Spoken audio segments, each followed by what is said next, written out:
देवकी परमानंदं कृष्णं वंदे जगद्गुरुं श्रीकृष्णं वंदे जगद्गुरुं।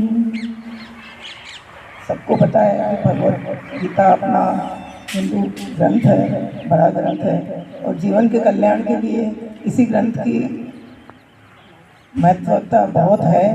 और मैं चाहूँगी कि आज का जो कार्यक्रम है, कम से कम ये 5 नित्य श्लोक हैं, वो जरूर अपने को भगवान के सामने रोज प्रार्थना करना चाहिए। उसी 5 श्लोकों को हम अजोऽपि संयमयात्मा भूतानामीश्वरोऽपि सन् प्रकृतिं स्वामधिष्ठाय संभवायात्ममामया। यदा यदा हि धर्मस्य ग्लानिर्भवति भारत अभ्युत्थानं धर्मस्य तदात्मानं सृजाम्यहम्। परित्राणाय साधूनां विनाशाय च दुष्कृतां धर्म संस्थापनार्थाय संभवामि युगे युगे। जन्म कर्म च धर्म संस्थापकं वीरं कृष्णं वंदे जगद्गुरुं श्रीकृष्णं वंदे जगद्गुरुं।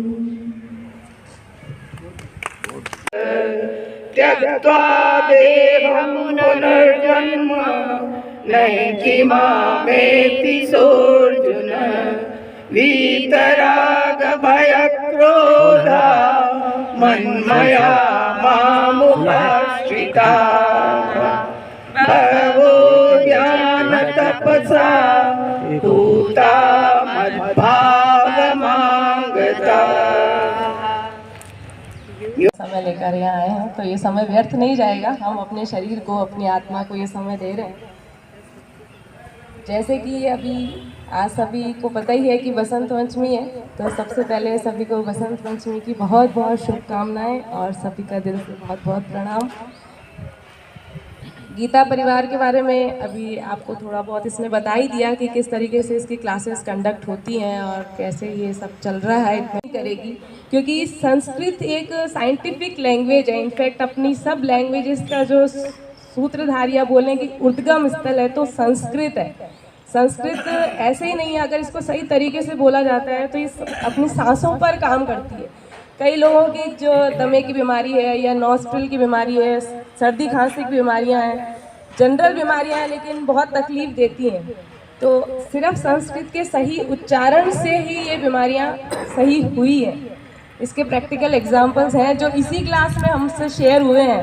ट्यूटर्स जो हैं इसको तरीका बताती है कि गीता जी में भगवान ने सिर्फ ज्ञान नहीं दिया, गीता जी में भगवान ने जीना सिखाया, मरना सिखाया और अपनी आत्मा से जुड़ना, इस जीवन को जीना और मौत को भी मौत न समझना, एक उत्सव समझना। तो ये गीता जी का ज्ञान हमको सिखा के गए हैं भगवान। भगवान ये भी सिखाते हैं कि भगवान हर कण में है। तो जीवन तो जैसे पता ही है हम सभी को, चाहे भगवान की कथा हो या ये जीवन हो, जीवन की व्यथा दोनों ही अनंत है।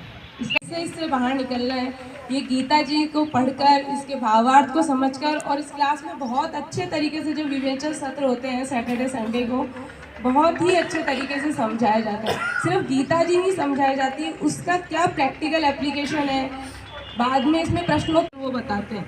तो बहुत अच्छा लगेगा आप सब लोगों को इससे जुड़कर। ये जो भी एक पैम्फलेट है इसमें सारी जानकारी है, ये मैं ग्रुप में फॉरवर्ड कर दूंगी।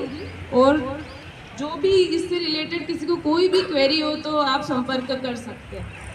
इसमें कैसे, कई को ये भी है अभी इस एज में, जैसे जो एजेड है कि हमको व्हाट्सएप ये जूम क्लास नहीं करनी आती है, कैसे करें।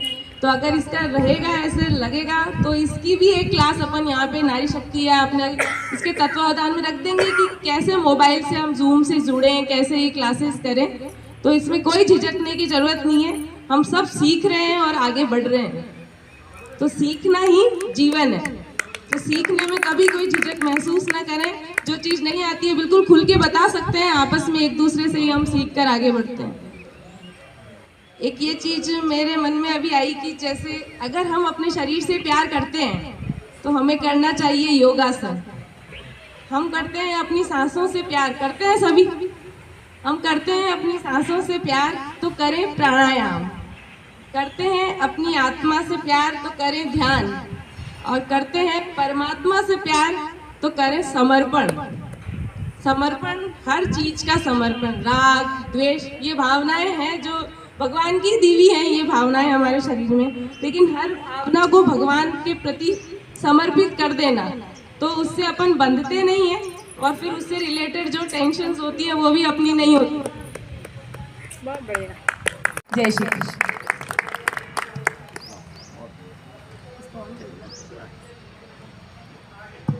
अभी रुचि जी ने बहुत अच्छी बात बताई